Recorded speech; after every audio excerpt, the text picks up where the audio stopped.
ॐ नमः सत्यं चिदानन्दं शिवं नमः ॐ नमः पूर्णं परं ब्रह्मं सर्वं नमः ॐ तत्सत्। परम ब्रह्म परमात्मा के अंश रूप मनुष्य शरीरधारी प्रिय जिज्ञासु जीवात्माओं, ब्रह्मनिष्ठ ज्ञान पिपासु श्रद्धालुओं, शिवमस्तु शुभमस्तु।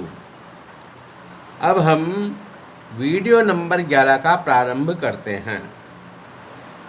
इसे पूर्व वीडियो नंबर 10 के अंतर्गत हम भक्ति के बारे में बता रहे थे, अर्थात भाव संबंधों के अंतर्गत भक्ति भाव के बारे में बताया था, प्रेम भाव के बारे में बताया था और आत्मा परमात्मा से मिलकर किस प्रकार से सुखों को प्राप्त करती है, इसकी भी हमने इसमें चर्चा की थी।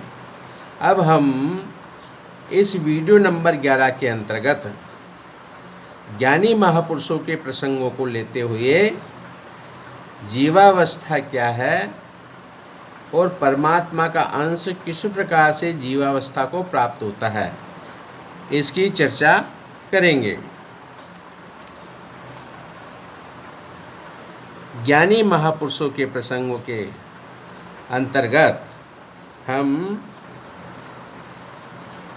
श्री राम जी के गुरु और कुलगुरु वशिष्ठ जी के बारे में बताते हैं। वेदों और पुराणों में जितने भी ऋषि या महापुरुषों के प्रसंग मिलते हैं वे लगभग सभी ज्ञानी या ज्ञान मार्गी थे। कुछ ज्ञानी महापुरुषों के प्रसंग प्रेरणा के लिए यहाँ उद्धृत करते हैं। मुनि वशिष्ठ जी सप्त ऋषियों में से एक ऋषि थे। वे श्री राम के गुरु और कुलगुरु दोनों थे। वे स्वयं ब्रह्म ज्ञानी थे। कुलगुरु होने के कारण उनके द्वारा बहुत से पूजा पाठ, कर्मकांड आदि, ये पूजा पाठ के कर्म है जो राजा दशरथ के यहाँ पर कराने पड़ते थे। उन्होंने इन कर्मों के मार्ग को निंदनीय बताते हुए कहा था कि पुरोहित कर्म महा अतिमंदा, वेद पुराण करहीं सब निंदा। यहाँ यह भी स्पष्ट होता है कि पूजा पाठ या यज्ञादि कर्मकांड कराने वाला पुरोहित होता है, पंडित नहीं। आजकल के सारे पुरोहित अपने को पंडित कहलवाते हैं या मानते हैं। श्री कृष्ण ने गीता में पंडितों की व्याख्या इस प्रकार से की है। श्री कृष्ण कहते हैं, यस्य सर्वे समारंभा काम संकल्प विवर्जिता ज्ञानाग्नि दग्ध कर्माणम तमाहु पंडितम बुधा। अर्थात जिसके कर्म शास्त्र सम्मत कर्म बिना कामना के, ध्यान देने की बात है, बिना कामना के और संकल्प के होते हैं, अर्थात निरपेक्ष भाव से जो कर्म करता है, जिसके समस्त कर्म ज्ञान रूपी अग्नि में भस्म हो गए हैं, अर्थात वह उन फलों में आसक्ति या उनके फलों को रहित होकर इस प्रकार के कर्म करता है, उस महापुरुष को ज्ञानी जन पंडित कहते हैं। अर्थात ज्ञानी ही पंडित होता है और पंडित वह होता है जो मोक्ष और बंधनों के कारणों को, इनके तत्वों को भली प्रकार से जानता है। और वशिष्ठ जी ने राम को ज्ञान का उपदेश देकर ज्ञान मार्ग के द्वारा ब्रह्म ज्ञान में प्रतिष्ठित किया था, जिसके फलस्वरूप राम यथार्थ रूप में राम बन पाए, अर्थात वे ब्रह्म ज्ञान से संपन्न होकर ही जीव से व्यापक ब्रह्म जो सर्वत्र रमा हुआ है, इसके तदाकार भाव को अर्थात ब्रह्म भाव को प्राप्त हुए। ऋषि वशिष्ठ जी द्वारा राम को दिया गया ज्ञान मार्ग का उपदेश ही योग वशिष्ठ नाम से प्रख्यात ग्रंथ रूप में संसार में प्रचलित हुआ है। अधिकांश लोगों ने राम ने जो किया वह रामायण या रामचरित को तो पढ़ा है, लेकिन जिसके द्वारा राम ने यथार्थ रूप में अर्थात यथार्थ स्वरूप को अर्थात रामत्व को प्राप्त किया है, उस योग वशिष्ठ नामक ग्रंथ को नहीं पढ़ा, नहीं सुना। हो सके तो इस ग्रंथ को जीवन में एक बार अवश्य पढ़ना या सुनना चाहिए। यह योग वशिष्ठ इस बात का प्रमाण है कि वशिष्ठ जी ज्ञान मार्गी या तत्व ज्ञानी महापुरुष थे, न कि किसी प्रकार के वेद भक्ति करने वाले या कर्मकांड आदि का संपादन कराने वाले पुरोहित थे। अब हम अद्वैत मार्ग के प्रवर्तक आदि शंकराचार्य जी के बारे में बताते हैं। आदि शंकराचार्य जी भी अद्वैतवादी तथा तत्वज्ञानी महापुरुष थे। उन्होंने ज्ञान मार्ग या अद्वैतवाद का पूरे भारतवर्ष में घूम फिरकर उस समय के प्रख्यात कर्म कांड के पुरोधाओं, विद्वानों, महंतों, संप्रदायों के प्रमुखों से तथा अन्य धर्म मार्गियों या संबंधित विद्वानों से शास्त्रार्थ कर उन्हें समझाकर सही मार्ग जो ज्ञान मार्ग का या अद्वैतवाद का मार्ग है अर्थात ब्रह्म का मार्ग है, इसकी राह पर लाए। उन्हें तत्व ज्ञान या ब्रह्म ज्ञान में प्रतिष्ठित किया तथा इस अद्वैतवाद या ब्रह्म ज्ञान की अविरल धारा सदा भारतवर्ष में प्रवाहित होती रहे, इसके उद्देश्य पूर्ति हेतु उन्होंने भारतवर्ष के चारों दिशा भागों में अपने नाम से 4 शंकराचार्य मठों की स्थापना की। उन पीठों पर सबसे प्रथम उन्होंने अपने 4 शिष्यों को शंकराचार्य के नाम रूप से पदासीन किया। ये मठ या पीठ परंपरागत आज भी सनातन धर्म का नेतृत्व कर रहे हैं। ये पीठ या मठ इस प्रकार हैं। पहला है पूर्व में गोवर्धन, जिसको हम जगन्नाथपुरी कहते हैं, और पश्चिम दिशा में है शारदा पीठ, यह गुजरात में है, और उत्तर दिशा में ज्योतिर्मठ बद्रीधाम में है, और दक्षिण दिशा में श्रृंगेरी मठ रामेश्वर में स्थापित है। उस समय के कालखंड में कर्म कांड के महान प्रखर विद्वान मंडन मिश्र हुआ करते थे। वे कर्म मार्ग को ही जीव कल्याण के लिए श्रेष्ठ मानते थे तथा उसी में उनकी पूर्ण आस्था थी।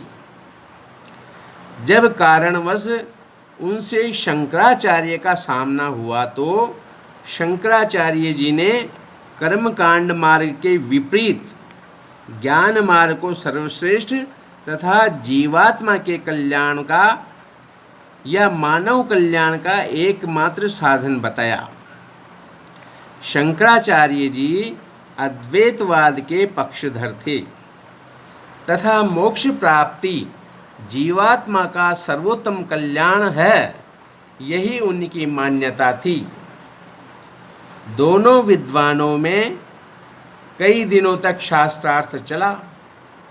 रोचक बात यह है कि इन दोनों के बीच जो निर्णायक अर्थात जज की भूमिका में थी, वह स्वयं मंडन मिश्र की पत्नी भारती रही थी। वे भी बड़ी विदुषी थी।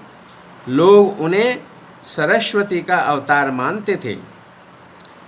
शास्त्रार्थ के समय उन भारती देवी ने दोनों प्रतियोगियों को एक एक अभिमंत्रित पुष्पमाला पहनने को दी तथा उन्होंने उनसे कहा कि जो प्रतियोगी शास्त्रार्थ में हार जाएगा उसकी पुष्पमाला कुम्हला जाएगी और वही हारा माना जाएगा। अंत में शास्त्रार्थ में मंडन मिश्र की हार हो गई। इसके उपरांत स्वयं भारती ने शास्त्रार्थ किया और शंकराचार्य जी ने अपने तर्कों से उन्हें भी संतुष्ट कर दिया।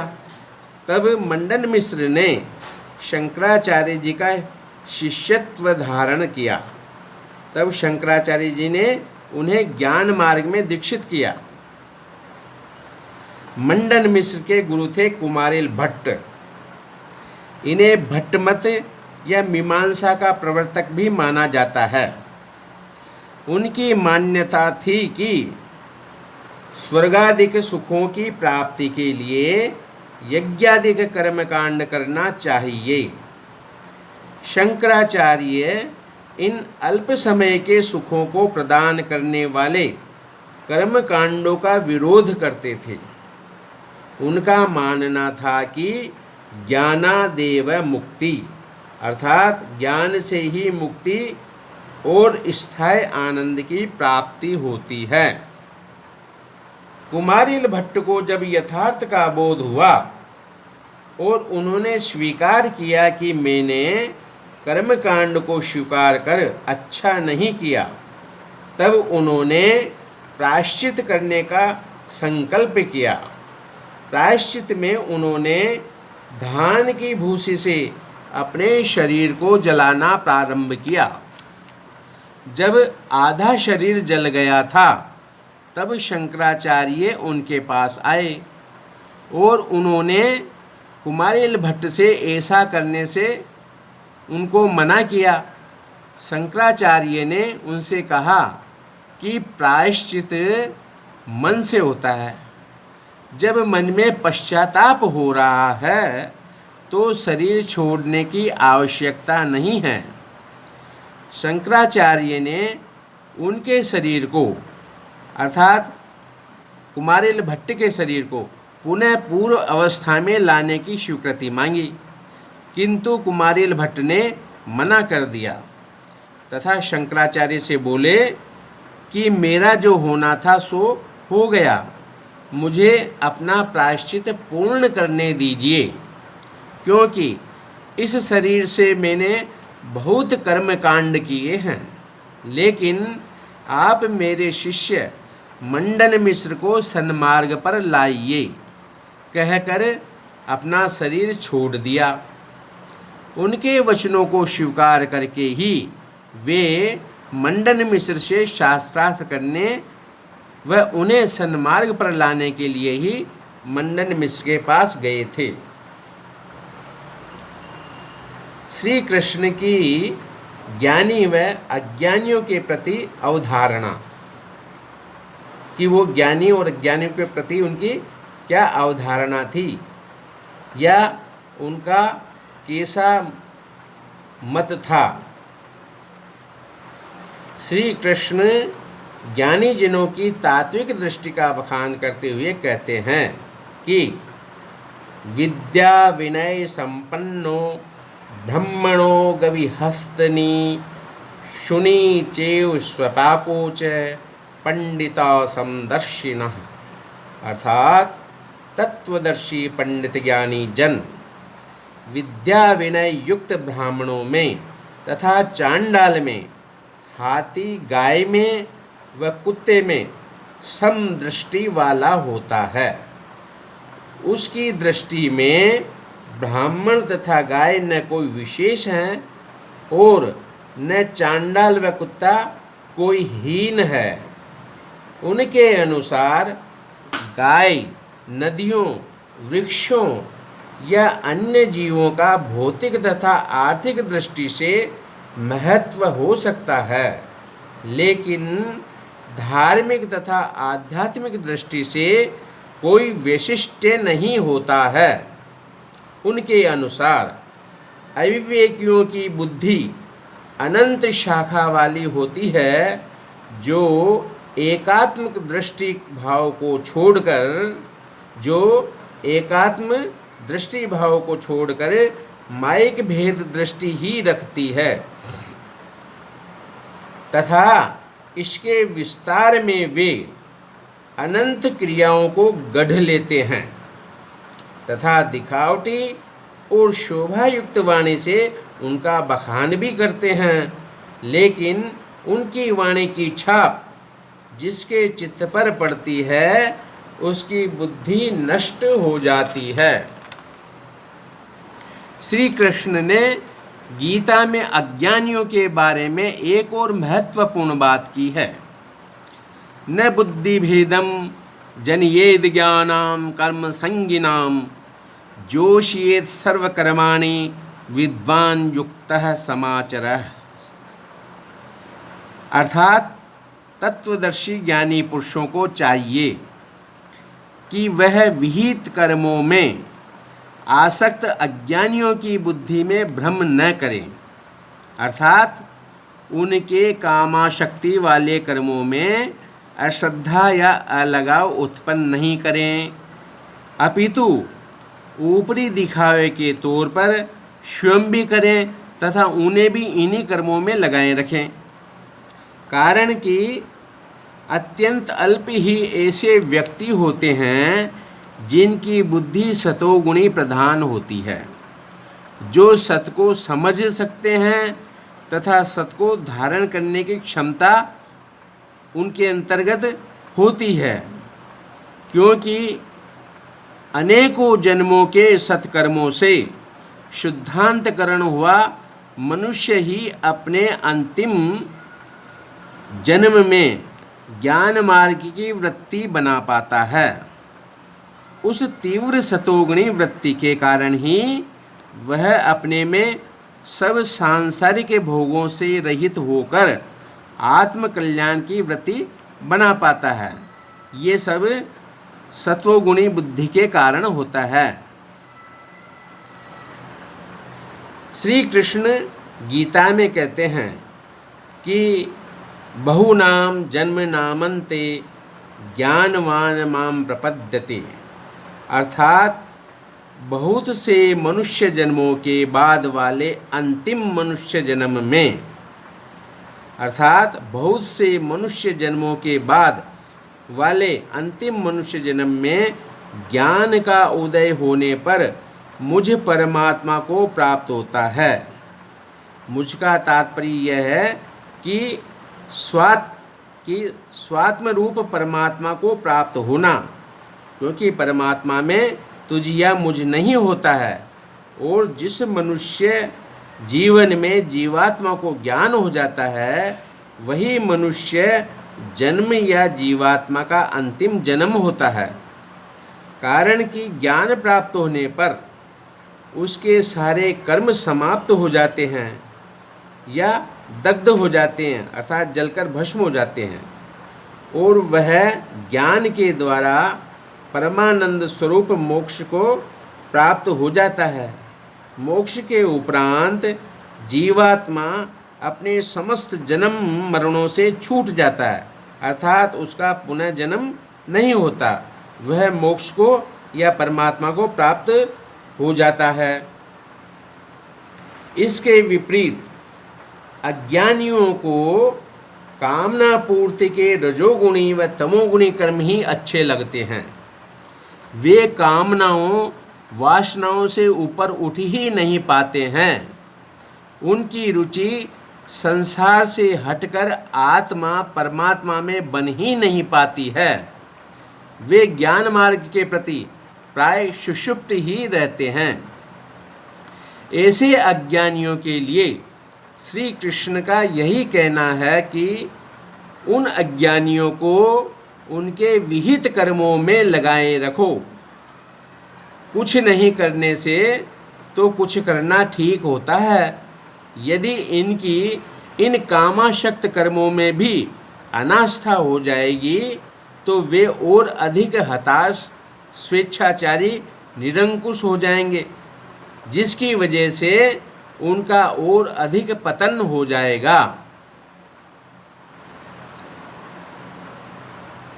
अब हम अगला प्रसंग लेते हैं।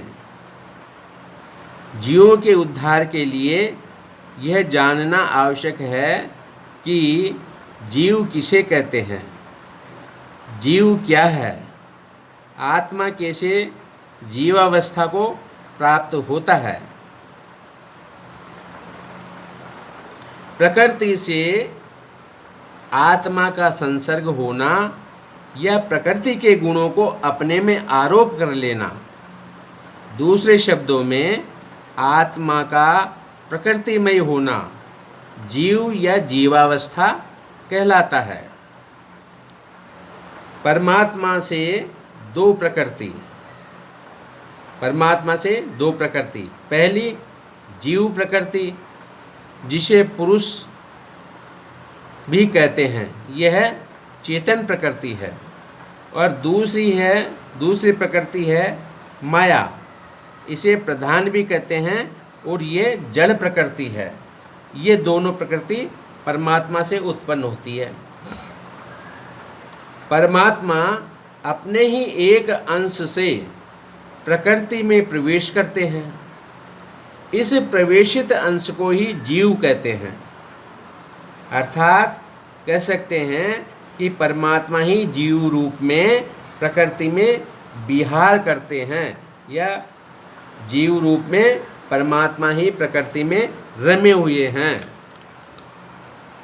अर्थात परमात्मा का प्रकृतिमय अंश रूप ही जीवात्मा है। परमात्मा प्रकृति के स्वामी और नियंता हैं। प्रकृति में स्वयं में अपनी कोई शक्ति या क्रिया शक्ति नहीं होती है, वह परमात्म शक्ति से ही विकसित या गतिमान होती है। परमात्मा की जो जीव रूपा प्रकृति है वह पूर्णतः प्रकृति के अधीन रहती है, और प्रकृति इसे जन्मांतरों में मोक्ष पर्यंत नचाती रहती है। यह आत्मा की एक ऐसी यात्रा का आगाज होता है जो स्वयं से शुरू होकर अंत में स्वयं पर ही पूर्ण होती है।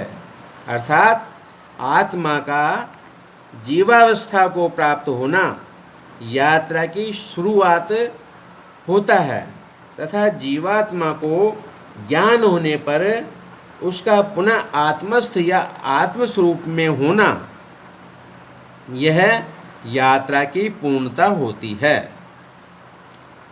आत्मा की वह अवस्था जो निर्गुण, निराकार, अव्यक्त, व्यापक तथा चिदानंद स्वरूपा है, वह परमात्मा या आत्मा की परम अवस्था है, तथा आत्मा का सगुण साकार रूप अर्थात आत्मा की प्रकृतिमय अवस्था, जिसे जीव या जीवावस्था कहते हैं, वह है।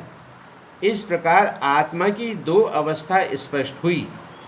पहली प्रकट अवस्था या जीव अवस्था, और दूसरी है परम अवस्था या अप्रकट अवस्था। जिस प्रकार ये आत्मा की दो अवस्था है, उसी प्रकार से प्रकृति और माया की भी दो अवस्थाएं हैं।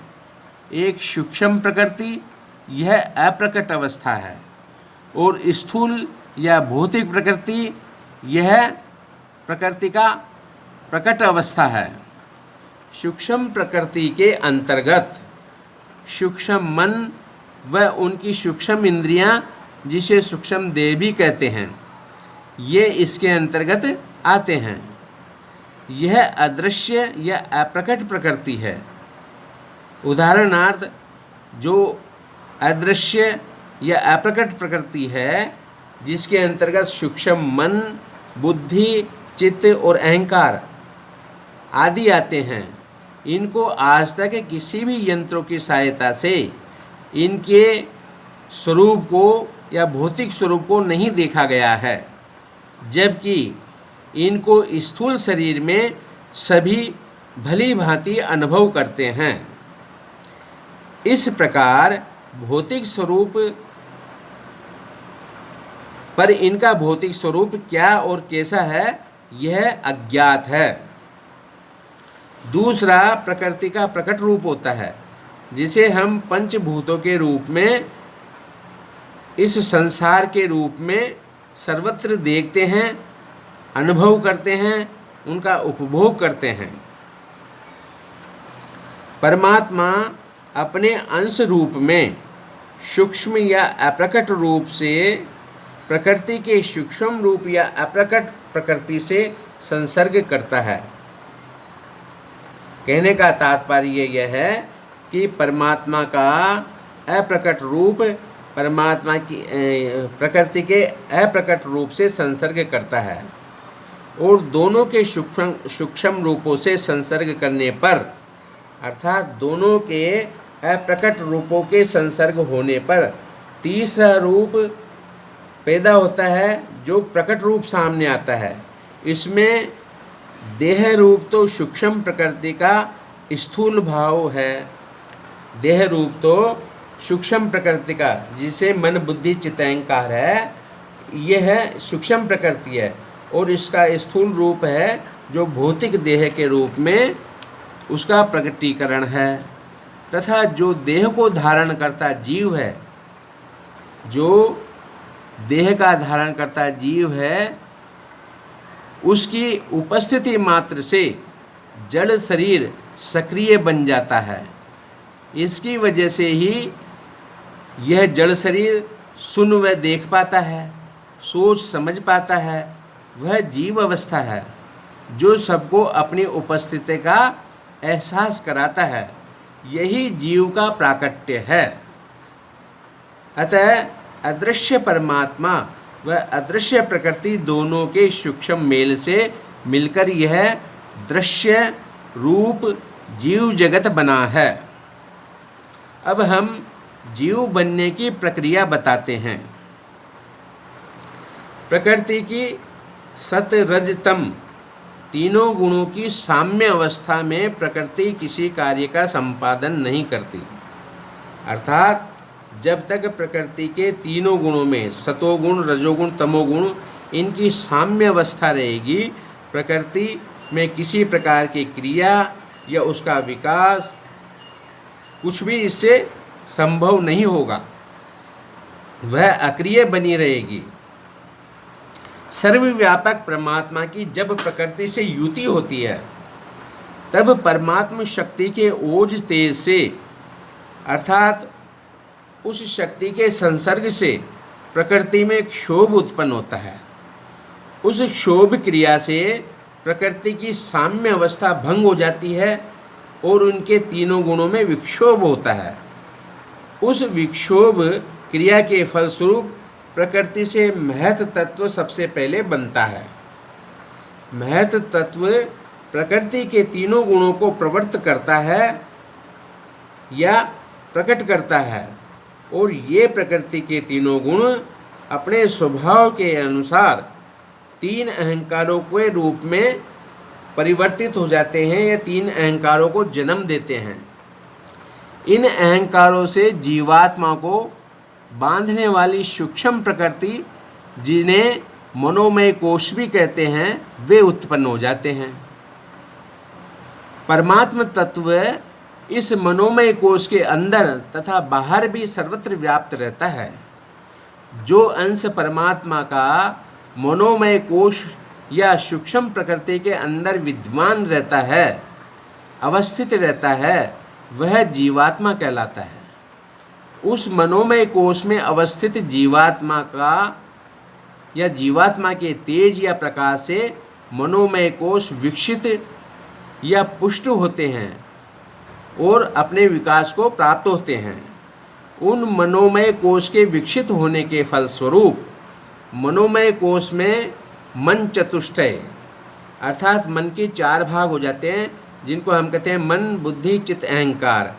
ये 4 भाग वाला अंतःकरण विकसित हो जाता है और ये मन चतुष्टय अपने कार्य रूप संसाधनों अर्थात जब मन चतुष्टय विकसित हो गया तो ये अपने कार्य रूप संसाधनों, जिनको हम सूक्ष्म इंद्रियां कहते हैं, ये उनका निर्माण कर लेता है। इस प्रकार से प्रकृति में सूक्ष्म देह तैयार हो जाती है। अब सूक्ष्म देह है मन और इंद्रियों के संघात सूक्ष्म शरीर में वासनाएं प्रकट होना प्रारंभ हो जाती है, लेकिन सूक्ष्म शरीर से कोई वासनाएं या इंद्रिय भोग प्राप्त नहीं किए जा सकते। अतः वह जीवात्मा अर्थात सूक्ष्म शरीर से बंधा वह जीवात्मा भोगों तथा वासनाओं की लालसा में उन भोगों को भोगने के लिए स्वेदज, अंडज, उद्भिज और जरायुज जो 4 प्रकार के संसार में स्थूल देह धारण करने के मार्ग हैं, उनका आश्रय लेकर वह भौतिक या स्थूल देह अर्थात सांसारिक देहों को प्राप्त कर लेता है और उनको भौतिक देह को इन देहों को भौतिक देह को प्राप्त कर अर्थात वह सूक्ष्म देह इन भौतिक देहों को प्राप्त कर अपने अभिलषित भोगों को उनके द्वारा भोगता है, अर्थात उस भौतिक देह के द्वारा या भौतिक देहों के द्वारा, जिसको हम स्थूल देह भी कहते हैं, उसके द्वारा इन भोगों को भोगता है। संसार में सूक्ष्म देह की भौतिक देह से युति का नाम जन्म लेना तथा भौतिक देह का सूक्ष्म शरीर द्वारा छोड़ना मृत्यु कहलाता है। जिस प्रकार से शरीर को भोजन की आवश्यकता होती है, प्राणों को श्वासों की आवश्यकता होती है, उसी प्रकार से मन या मनोमय कोश को केवल आत्मा की ऊर्जा की आवश्यकता होती है और आत्मा मनोमय कोश का भोजन है। मनोमय कोश के विकास तथा अस्तित्व के लिए आत्मा के तेज या ओज की आवश्यकता है। इसके बिना ये जड़ है अर्थात मृत प्राय है। जीवात्मा मनोमय कोश जिनमें मन, बुद्धि, चित्त, अहंकार होते हैं, तो जीवात्मा मनोमय कोश मन, बुद्धि, चित्त, अहंकार में अवस्थित तथा उनका स्वामी होता है। इसलिए मन बुद्धि के द्वारा किए कार्यों का आरोप स्वयं में कर लेता है, अर्थात कार्य तो ये सूक्ष्म देह के द्वारा किया जाता है, मन, बुद्धि, चित्त, अहंकार के द्वारा, लेकिन इनका आरोप वह जीवात्मा स्वयं में कर लेता है और वह अपने को प्राकृत देह समझने या मानने लग जाता है। जिस प्रकार से युद्ध तो सेना करती है, लेकिन जीत हार का आरोप राजा में होता है तथा इसका फल भी राजा को भोगना पड़ता है। ठीक इसी प्रकार से मन बुद्धि के द्वारा किए समस्त कार्यों का आरोप जीवात्मा में होता है तथा उसके कर्म फल उस जीवात्मा को व्याप्तते हैं। परिणाम स्वरूप जीवात्मा कर्मों से बंधा हुआ जन्म पर जन्म लेता ही रहता है। जब उसे किसी मानव जन्म में यह बोध या ज्ञान हो जाता है कि वह देह नहीं है, वह देह के पहले तथा बाद में रहने वाला अनश्वर परमात्मा का अंश है, वह स्वयं चेतन, अमल, सहज, सुख राशि या आनंद स्वरूपा है, उसके अतिरिक्त अन्य सब माया जाल है जो समस्त दुखों का कारण है, तब वह संसार तथा सांसारिक समस्त पदार्थों से अरुचि का भाव रखने लगता है तथा अपने स्वरूप को प्राप्त करने के साधनों में लग जाता है और अंत में मोक्ष रूप परम फल का भागी बनता है, जो सर्व सुखों का मूल है। इस प्रकार से अब हम यहाँ वीडियो नंबर 11 का विराम करते हैं। अगली चर्चा हम वीडियो नंबर 12 के अंतर्गत करेंगे। ओम तत्सत।